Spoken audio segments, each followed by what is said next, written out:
Hi guys, my name is Alan. I'm an architect and an illustrator from the Philippines. Welcome back to my watercolor channel. In today's video, we are going to be focusing and experiencing Lightwish Watercolor Sketchbook. So this sketchpad was sent to me by Lightwish for review along with the watercolor set that I reviewed last week. Currently, it's priced at 26.99 US dollars or roughly 1,655 Philippine pesos. You can also get 10% off by using my discount code until July 2nd. I'll be putting all the useful links and discount codes in the description box for your convenience. By the way, all my reviews are based on my honest testing experience. My loyalty will always remain with the artists community, so you can expect an unbiased opinion from me. This sketchpad came with this protective covering that bears Lightwish logo, watercolor sketchbook, 100% cotton, and at the back we have here the company information, and it says here made in China. So this sketchpad or journal is covered with this elegant leatherette material that I think is really well crafted. And let me smell it. It smells nice. The cover has a smooth matte finish instead of a shiny one, which I personally prefer. And looking at the stitching, it's clean, even, and very well done. There are other color options available, but I chose this shade of brown because it looks more like a natural leather. It also matches the walnut watercolor set that I reviewed last week, as well as my leather bag, which I'll be using as my travel sketching bag, and you'll see that later in the video. The journal is covered with this long leather strap that's long enough to wrap around the journal twice. Now let's open it.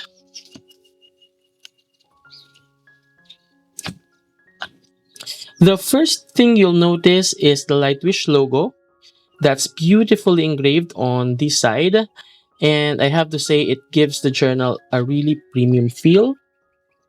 Inside we have two large pockets that can hold quite a lot of materials, and I think I'll be keeping my Lightwish travel palette here.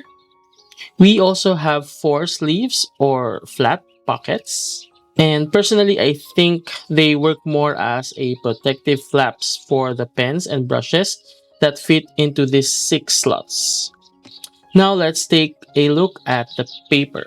So here is the paper. The journal comes with 20 sheets of 100% cotton, 300 GSM watercolor paper in A5 size, which measures around 5.83 inches by 8.27 inches. One side of each sheet has a rough texture. Although the specs say it's cold press, I think it's really rough, while the other side is smooth. Let me zoom, or let me show you closer. I hope you can see the texture. Yeah, there you can see that texture. But at the back, it's really smooth, like a hot pressed. I am also noticing that the sheets are held together by this sturdy metal binder that's attached to a thick acrylic backing. So here, the nice thing is that you can remove the paper block completely from the leather cover, which I think is a smart design choice. It's especially useful if you prefer painting horizontally without, the leather covering getting in the way. Now let me pack the materials I'll be bringing to the cafe. So, I'll bring the walnut watercolor palette that I reviewed last week, but I'll also be assigning this tiny Lightwish palette here because it fits perfectly. And since we still have space, I'll put my eraser here. And what else? I'll put my water brush here, my other brush here, and another brush here. Yep. And on this slot, I think I can put my pen, my mechanical pencil, and what else? Another brush. So, we have enough space. And we have here another slot. Okay, I'll put a mixing palette here. You can put cards, you can put cash, you can put whatever because we have enough space. So let's try to close it. Yep. So I appreciate really the length of this strap. So now we're ready to go to the cafe. I've chosen to do the testing at Cafe Uno Las Piñas, which is very close to home. It's been extremely hot and humid lately, so I decided to paint indoors instead of sketching outside. Plus, I could bring my mom and my niece along to help me film the video while they enjoyed the food and the ambiance as well. It was actually our first time visiting this cafe, and I really liked the tropical yet cozy interior. They have a great selection of food from pizzas to pasta and fries to pastries and even rice meals. Since we already had coffee at home, I ordered juice instead. It was a Sunday, so the cafe was quite busy, but the service was still good and our food arrived surprisingly fast. Everything we ordered tasted great and was reasonably priced. Wait, yeah, I'm not forgetting that I'm reviewing the journal. But then again, why not combine a cafe review with a sketchbook review? For these tests, I chose to use the textured side of the paper. And yes, the tooth of the paper is really defined and you can clearly see it in my brushstrokes. When you paint with light pressure, the texture leaves tiny white specks between the strokes, even when using a fairly wet brush like this water brush. Personally, I really love that effect. That said, it's something to keep in mind if you don't enjoy heavily textured papers. If that's the case, you can simply use the smooth side instead. The paper absorbs water quite well, and since it's made from 100% cotton, the washes stay wet a little longer, so you'll need to plan your painting sequence accordingly. In this session, I'm applying the first layer to each subject before moving on to the second layer. Once those have dried a bit, I finish everything off with the details.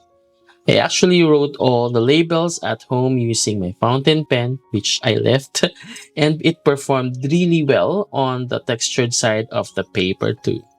I really enjoyed using this journal.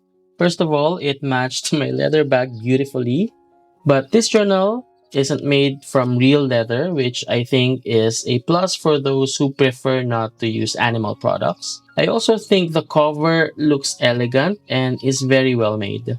The paper is indeed quite rough on one side, which I personally enjoy, but if textured paper isn't your thing, it's not the end of the world because the other side is smooth.